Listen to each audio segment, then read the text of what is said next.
ఎప్పుడైనా మీ అమ్మగారు చెప్తుండే వల్ల నేను డబ్బులు పెడతానని, నేను సినిమాలు తీస్తానని నమ్మి రావద్దు, నీ కాళ్ళ మీద నువ్వు నిలబడు అని అమ్మగారు ఎప్పుడైనా చెప్తుండే వల్ల? Absolutely sir, absolutely.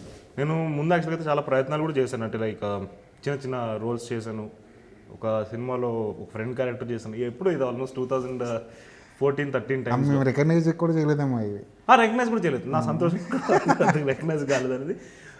But yeah, నా ప్రయత్నాలు ఎప్పుడు అమ్మ కానీ నాన్న కానీ నా స్టాండింగ్ నన్ను వెతుక్కోవడానికి, నా ఎక్స్పీరియన్స్ కానీ, నా లెర్నింగ్స్ కానీ గెయిన్ చేసుకోవడానికి నన్ను వదిలేస్తారు. ఏ రోజు స్టార్టింగ్లో నుంచే కూడా మేమే పెడతాం, మేమే చేసుకుంటాం, మొత్తం నిన్నే లేపుతాం అని ఏ రోజు చెప్పలేదు.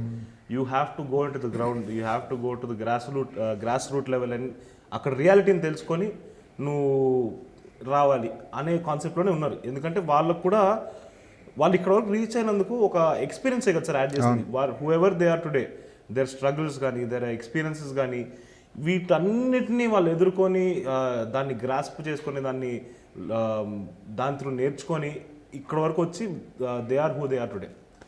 సో నాకు నా ఎక్స్పీరియన్సెస్ నేను గెయిన్ చేయకపోతే చాలా ఫ్లాట్గా పడి ఉంటాను నేను. సో ఆ ఎక్స్పీరియన్సెస్ గెయిన్ చేయడానికి కూడా స్పేస్ ఇచ్చాను నాకు.